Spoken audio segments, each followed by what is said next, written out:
This is the story of the last photo shoot Dermot Morgan ever did, just 10 days before he died, and it didn't go to plan. In fact, it nearly fell apart, but somehow we ended up with something really special. Back in February 1998, I was commissioned by the Sunday Times magazine to photograph Dermot, Father Ted. He was riding high from the show. It was a programme I absolutely loved. Subversive, warm, and totally unlike anything else on TV. Definitely a hot recommendation if you haven't seen it. I'd actually photographed some of the people from the show years earlier for Select, the 90s colourful magazine that I was working for at the time. That shoot was called The Murphier and was a feature on talented Irish creatives making waves in London. I shot Ardal O'Hanlon, who played Dougal, the writers Arthur Matthews and Graham Linehan, and even Neil Hannon from the Divine Comedy, who composed the idiosyncratic theme tune. But this new commission, it felt a bit different. I didn't work for the Sunday Times regularly, so I wanted to make it count. I guess it was a more serious adult publication, maybe a better showcase for my work going forward. So it was important that it went well. The brief, let's just say, was unusual.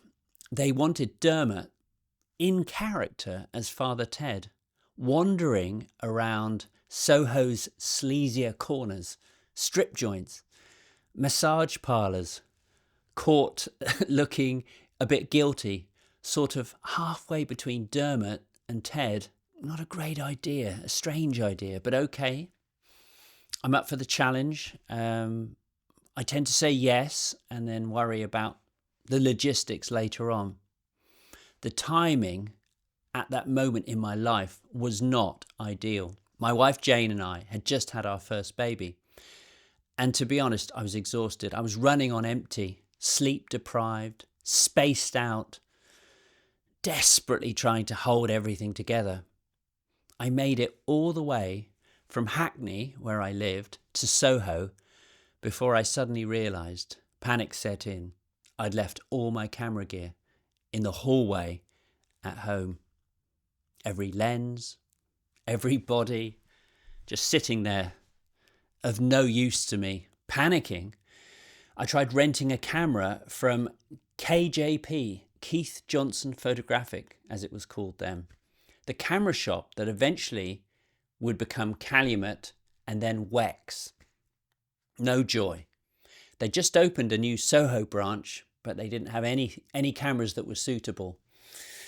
My heart was pounding. I was sort of running around like a headless chicken. I ran to Jessop's in Oxford Street, and there in the window I spied a second-hand Fuji 6x9 rangefinder. It was about 550 quid. I bought it on my credit card, and my plan was to return it the following day. Camera sorted, next, lighting. My assistant, Sarah Dunn, had picked up this clunky battery-powered flash unit from the Pro Centre that we'd hired.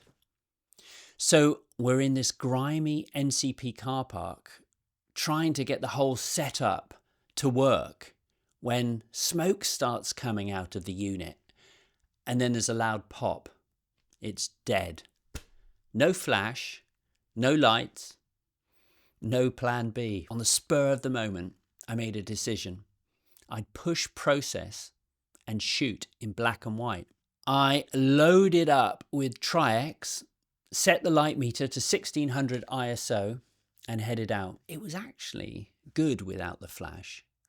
More discreet, as I didn't want to get on the wrong side of all the bouncers patrolling the neon-lit massage parlours and strip clubs. It was more low-key. Eventually we met Dermot at his agent's office. He was warm, funny, lovely, dry, totally up for it. I didn't mention the chaos behind the scenes. We had a manic 20 minutes running around Soho in drizzly rain. 10 rolls of film, each roll 10 frames. So 100 pictures. Normally, I would have been quite relaxed, but I really had no idea if I'd got something that the Sunday Times could use. Although Dermot was easygoing and compliant, it was a slightly melancholic shoot, and we said our goodbyes as it started to rain more heavily.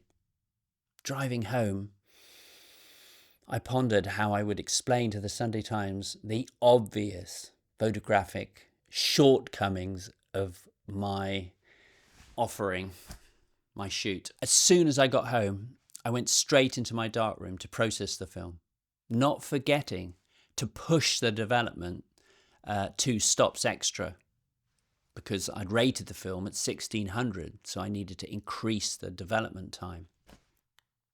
To my surprise, when I looked at the negatives, held them up to the light, they were okay. They seemed okay. Handheld medium format and soft overhead light. Every frame seemed to say something. There was a quiet, as I said, melancholy to the images, which I hadn't planned, but they kind of felt real. After the contacts were couriered to the Sunday Times, nothing. Not a word. I assumed the worst. They'd asked for something lit and colourful, and I'd given them a set of grainy, shadowy, monochrome portraits. I figured that my shoot with Dermot would probably be my last for the magazine. Then, 10 days later, it was all over the news. Dermot Morgan had died. A heart attack. He was only just 45. He just wrapped the 3rd series of Father Ted. He was at the height of his powers. Suddenly, those pictures mattered, but in a different way. The Sunday Times ended up running them as a big spread. They became part of his eulogy. I'm sure if I'd supplied them with lit colour images, as we'd originally planned, they wouldn't have even made the page. They would have canned the whole shoot. Even though he was being playful and silly, monochrome gave the pictures a quiet weight, a poignancy. It felt fitting. Nothing about this shoot went to plan. I've never done a job in such a slipshod way. Everything that could go wrong did. The lighting was grim. The camera unwieldy. Dermot stood there, half patient, half bemused, in the sleazy, neon-lit streets of Soho. It definitely shouldn't have worked. I think the reason it did was his lack of vanity, his patience, and his sheer talent. Sometimes, in a difficult situation, you learn more than when things go really well. After a few days of reflection, I decided to keep the camera. Thank you for watching.